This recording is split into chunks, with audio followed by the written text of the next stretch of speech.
Guys, what's up? Does my hair look stupid? I feel like I did it and I was like, oh wait, this is so cute. I love it. And then I looked at it and I was like, whoa. I feel like this side looks a little wonky because it's like sitting on top of a bit of other hair, but this side looks good because it's like flat and it's like figured out. So I'm just gonna look at you from this angle the whole time. Anyways, I went to the No Kings March today. I thought it was super interesting. Well, I ran into the music therapist that works at the school that I also work at, which was nice. And I just totally forgot how to converse with people. I just feel like I go out in public and I have this notion that I'm not going to talk to anyone. I'm just going to be like a third eye watching society, kind of like a big brother type situation. Not exactly that, because I'm not trying to like spy on people, but I'm just trying to like be the observer um in public. And then once I have to confront like the actual nature of having a conversation with someone that's kind of like surprising to me, I just forget how to talk and I don't know how to say anything. She was talking about like how she was supporting like Palestine or some sort of like tent and things like that, and I just didn't know what to say, and then I just kind of was like, okay, bye. So it was quite awkward. I feel like I really need to redo this. I'm not liking how this is laying on my head like this way. And I also think that sometimes when I wear pigtails, it makes me look like a little bit too Asian. Like, not that I don't, not nothing wrong with being looking Asian. Oh, see, this is where I'm like, I probably shouldn't say anything at all. Um, I got these earrings from the thrift store. They're cute. They're kind of like ceramic ish. They're nice. What else? I am gonna pull up Reddit again because that's the only thing I'm good for. I have been watching the Manosphere documentary on Netflix, and I thought that was super interesting. It's a lot of stuff that I've heard before, just like the red pill and cell side of Reddit. I read this book called Men Who Hate Women a while back, and it was explaining all of the stupid little terms that men come up with to dehumanize and blame women for all of their problems. And I always think it's very interesting how young men fall into this trap. I feel like I've talked about this on another YouTube video before, but they're just so susceptible, and it's quite sad because I know that these older men are preying on these younger men in this way. And I don't know this, but I think that it's obvious that they do this, but it's it's just gross because they're blaming women for all of these different things in society, their moral failures, their sexual failures, or whatnot, because we're raising some sort of unattainable bar for men to achieve. But really, all we're asking them is to be a decent human being, and for so long they haven't been doing that. And so when you raise some sort of new expectation in front of them, it's like, oh my god, this is impossible for us to meet. This standard is too much. Women are asking for too much. They just need to shut up and sit down and cook and clean and be the mother of my children, and I'm allowed to have all these different partners. It's the one way monogamy kind of relationship. But I don't know, it's just kind of sad, because you all came from a woman. Like, why do we have that sort of opinion about how they're lesser than? You think your mother and all of the women who came before you are lesser than? And I think the craziest part is that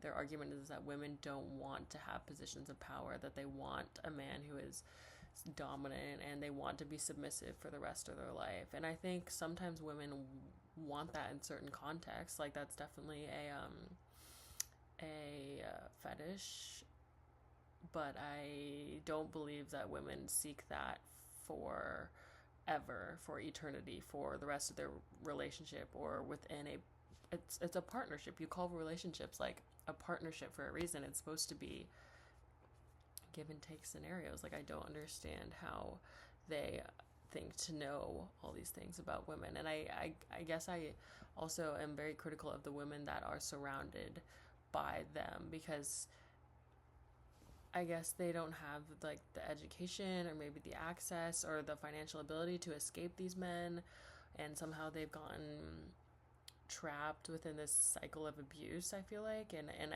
I don't want to blame women, of course, for being in this situation, but it's quite interesting how they are seen on camera in this documentary, just kind of being a sidekick, an eternal sidekick for these men. So I don't know, it's quite sad, and I think I do want to read some quotes from the book Men Who Hate Women, because once I read that book I was like, wow, I really need to become a better feminist. And I think that's something that I agree with within the documentary, is that women don't exactly know how to articulate their wants and needs because they were never taught it. And so then sometimes when they do that, they may come off as unintelligent or like they don't know what they want, but really they have just not been taught how to kind of like stand up for themselves in a society that continuously is not made for them and continuously like berates them and degrades them and puts them in these positions where they are lesser than. And so when you kind of like try to break out of that box, it can be difficult for individuals to do that. So, Men Who Hate Women quotes. I just really like the quotes on Goodreads because I think that they give a good synopsis or a good overview of the message that they're trying to send. As long as we as a society continue to belittle and dismiss women's accounts, disbelieve and question their stories, and blame them for their own assaults, we are playing right into the hands of those who silence victims by asking, who would believe you anyways? Yes, I definitely agree. And that's kind of like the thing that I was just saying, like, you should always kind of like operate on the assumption that women are telling the truth. Like, I think the argument that, oh, all the accounts of sexual assault and rape are false and they're fake and there's like X percentage of them are lying and I found like guilty for making up all this stuff for clout, for fame, for attention. And it's just, it's ill. It's like, why would you assume that they would go through all of that just to be lying? So it's not women or even feminists who have limited, frustrated, diminished, hurt, and damaged men, but I'm so sorry. It is not women or even feminists who have limited, frustrated, diminished, hurt, and damaged men, but masculinity itself, or rather our society's constricting, toxic, self-defeating version of what it means to be performing as a man. Yes, and I think this is also important to talk about because I do think being a man is difficult. I mean, I don't think we should pit it against women 1000% of the time. Like, I don't even think that should be a comparison. Being a human is difficult and it is complex, and we are not very as understanding as we should be. But for men to kind of have this argument that masculinity is so unattainable compared to femininity, it's like, okay, well, I think your struggle can be a struggle within itself, but we don't need to compare it to feminism for it to seem important. I think this is a very important issue and it should be recognized, but that doesn't mean that feminism shouldn't also be recognized in its own complex world. Yet, every time anybody tries to make progress in tackling this particular version of masculinity, the MRM rises up as a united voice to condemn and undermine the attempt. Someone is going to have to educate me on what an MRM is. Male race masculinity? What is MRM? That is men's rights movement. Oh, okay. Yet every time anybody tries to make progress in tackling this particular version of masculinity, the male rights movement rises up as a united voice to condemn and undermine that attempt. Interesting. I will have to educate myself more on what the male rights movement is. I didn't know that was a thing. Oh gosh. As its simplest, the argument goes like this. If women's sexual autonomy has given them wicked and tyrannical tyrannical control over men's lives, then women's liberation is the root of all man's suffering. Therefore, the obvious remedy is to remove women's freedom and independence and to use specifically sexual means, like rape and sexual slavery, to do so. In other words, the problem is not women having sex, but women having the choice of whom to have sex with. I really like that. Yeah, I think the movement has definitely shifted away from the first kind of like birth of the incel movement, which is like the involuntary celibate, whatever, argument where the whole part was that women just sleep with like 20% of men. It looks like the 80-20 rule or something, like 80% of women want to choose only 20% of men or something, and 80% of men want to sleep with, or 20%, I don't know, it's some sort of like rule. I'm so sorry, I'm being such a bad educator. You guys literally are like, oh, she doesn't know what she's talking about. 80-20 rule, Reddit. Okay, 80% of women only really go after the top 20% of men, while the other 80% of men are left to compete over the bottom first 20% of women. I just feel like that's not true. I don't know. I don't want to. I don't know. Speaking from experience, I just feel like that's not true. But I don't know anything about anything clearly.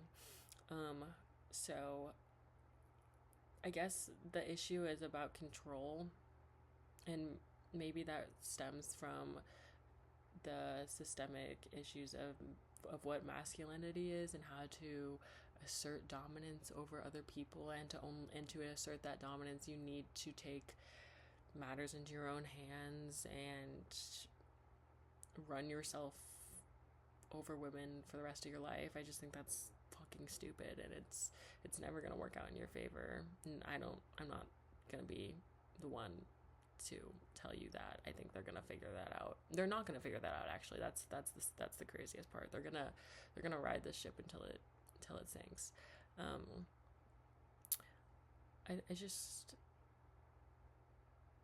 It's just all quite sad, the situation that we live in today, because I do want to find a partner, and I do not think that all men are cruel, and I do not hate men, but I do agree with the statement that I am very weary of men most of the time, and you kind of do have to prove yourself over this like curve for me to start, I don't know, thinking that you're worthy of being in my life. And I think that's a standard that we should all hold for each other, and I don't think that's specifically gender specific. If you don't add some sort of value to my life, whether it's like emotional or I don't know, I think we all have value, but you have to be picky, and you have to be choosy into who you let into your life. And when it comes to letting a man into my life, I think it's more difficult because I am more trusting of women. I guess being a woman, they are familiar with some of the struggles that we go through, some of the, I don't know, just changes throughout our life. And I don't really want to get into the scientific meaning of things because I feel like that separates a lot of the emotional capacity of what I'm trying to explain. But I am less wary of women because of just some of the things that I've heard about men throughout the history of my life.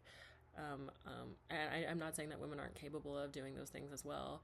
I just think that it is more common with men, and in the way that they assert themselves. In my own experience, in my own worldview, it has more connotations to being aggressive and selfish and sometimes arrogant. And when I see women being selfish and arrogant, it is displayed in different ways rather than physical. It may be emotional, and I don't know. I don't really know what I'm trying to say here, but I don't know. There's certain levels. There's levels to this shit, guys. Like, seriously. And this was not going to be the topic of my discussion today. I was really just going to have like a silly little chat, but now this has come to be quite serious, and I don't know, all this to say, I'm not a great feminist. I want to be a better one. I don't know how to actively do that because I know it is an active thing that I need to put energy into and put time and research and learn new ways on how to kind of go against what is so historically ingrained in me and in all of us. So I want to do better in that realm, and I think educating myself is definitely the first step in doing that, but the harder next step is to try to make small changes within my life. And I don't really know what being a good feminist looks like in day-to-day life. Like, it means supporting women, right? It doesn't mean supporting women at all costs. Like, you need to be careful in who you support and do your research. You can't just blindly support people. But I think maybe some ways that I can be a better feminist is by more things that are women owned. If there are conversations being had, I should reference women and I should speak to my experience more often as being a woman. If there's particularly men around, I think appealing to the male gaze is something that I do a lot of the time. And this is also something that I want to get better at. I want to be able to do things for myself and not just for the benefits of, I don't know, seeking male validation. Sorry, I'm burping a lot, but you know, it's tough. It is very tough, and I want to do better. So if anyone has any advice on how to do that, I'm like starting out. This is my first wave of femininity. Like I vote. Sorry, that was the first wave. Second wave, I don't know. Right to fourth. I know we're in the fourth. I guess we're in the fourth or fifth wave of feminism, something like that. I know one of them was like the Me Too movement and like gender equality, the right to vote. What were the other ones? Okay, see, this is why I don't. This is why I say I'm a bad feminist sometimes. I watch Fleabag. God, please, please help me, Phoebe Louise. Yeah. So that is my small rant about feminism. I thought the documentary was good. I should know more since I read more of the book, but I read the book like 2 years ago, so sorry, forgive me, give me some slack. Cut me some slack, please. So I will go and research this right now and put my free time to some good use. But tonight I am going to watch Purdue play in the Elite Eight, which will be exciting. They're playing Arizona, which I don't think they're going to win against, but we'll see. And I hope everyone's week is going awesome. See you soon. Bye bye.